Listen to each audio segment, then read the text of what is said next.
Boa tarde a todos e a todas. Tudo bem? Pessoal, meu nome é Ayrton de Farias e eu sou professor, historiador. Hoje eu estou um pouco mais afastado da sala de aula, mas continuo dando aula em cursinho. Eu sempre me defini como um professor de cursinho, né? E a gente também é historiador, escritor. Tenho vários livros sobre história do Ceará. E há 3 anos eu estou num projeto ousado, que é escrever uma história das Copas do Mundo, relacionando com a história do século XX. Tá?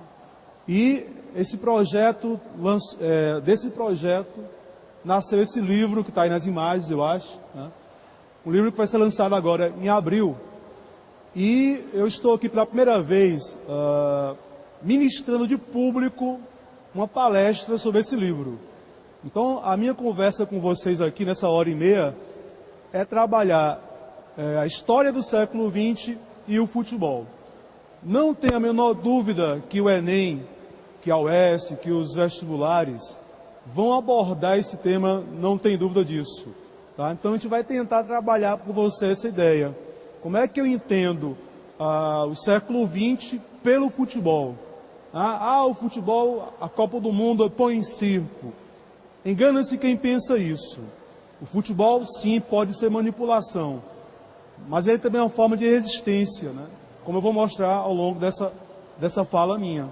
Em vários momentos, você teve resistência do futebol contra a dominação, contra a opressão, contra o autoritarismo. E é isso que a gente vai trabalhar, tá, a partir de agora. Bom, a primeira coisa importante para nós sabermos é onde é que nasceu o futebol. Existem vários autores que falam que o futebol nasceu na China, em Roma, na Grécia, no Japão. Isso não é verdade. O futebol ele nasce no século XIX na Inglaterra. Ele nasce no contexto da Revolução Industrial. A Revolução Industrial foi um processo tecnológico que firmou o capitalismo. O capitalismo nasceu na Europa lá no século XII, XIII. Mas ele vai se consolidar no século XIX com a Revolução Industrial. E aí havia por parte dessa Revolução Industrial uma situação de pobreza da população, dos trabalhadores. A massa oprimida. E essa massa oprimida via o futebol como uma forma de externar a sua indignação.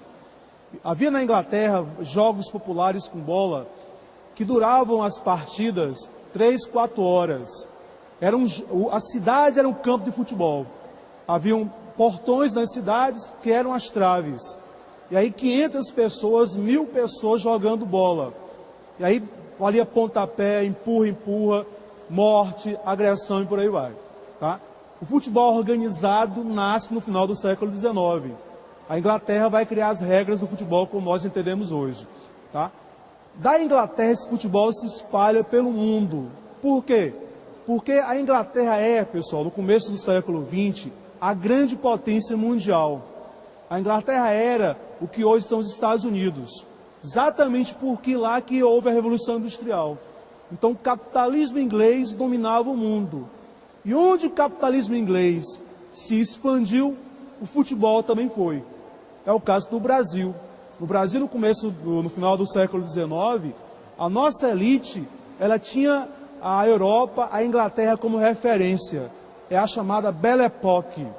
Né? Ser civilizado era ser europeu, era imitar a moda europeia.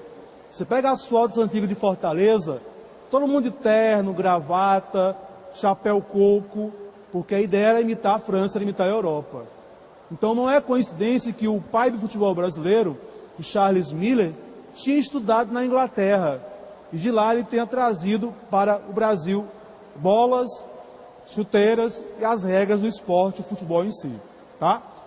Depois o futebol então se espalha pelo mundo, pela Europa. E na Europa, no começo do século XX, você vai ter várias rivalidades. Tá? Há uma grande tensão política na Europa no começo do século XX. Tá? Na verdade, nós estamos no anteceder da Primeira Guerra Mundial. Primeira Guerra Mundial, uma das suas causas foi exatamente o nacionalismo, em especial entre a Inglaterra e a Alemanha. E aí a Primeira Guerra Mundial acontece, tá?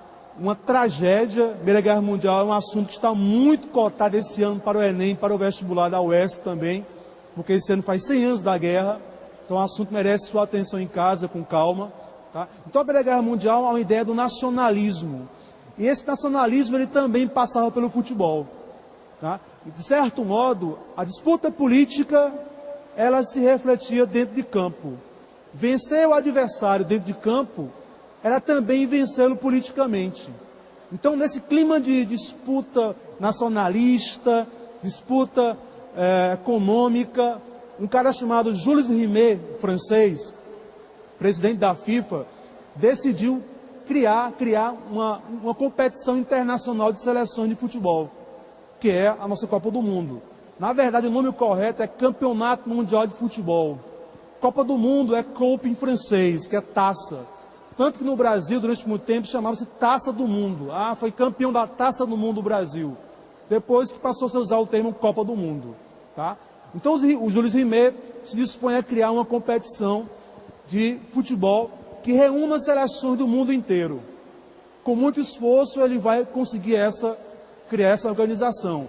O problema era quem ia bancar a Copa, né? Porque tem que ter dinheiro, né? Tinha que hospedar as delegações, os estádios.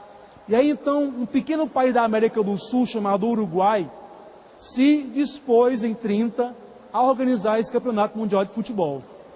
Em 30, o Uruguai celebrava 100 anos de sua independência.